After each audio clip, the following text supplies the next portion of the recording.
കാത്തുകൊള്ളുകങ്ങ് കൈവിടാതിങ്ങു ഞങ്ങളെ.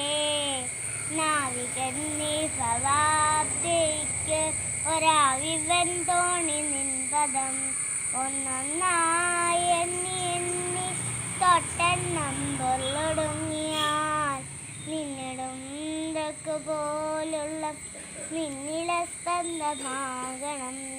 അന്നവസ്ത്രാദി മുട്ടാതെ തന്നു രക്ഷിച്ചു ഞങ്ങളെ. ധന്യരാക്കുന്ന നീ ഒന്നു തൻ ഞങ്ങൾക്കു തമ്പുരാൻ. ആഴിയും തിരയും കാറ്റും ആഴവും പോലെ ഞങ്ങളും മായ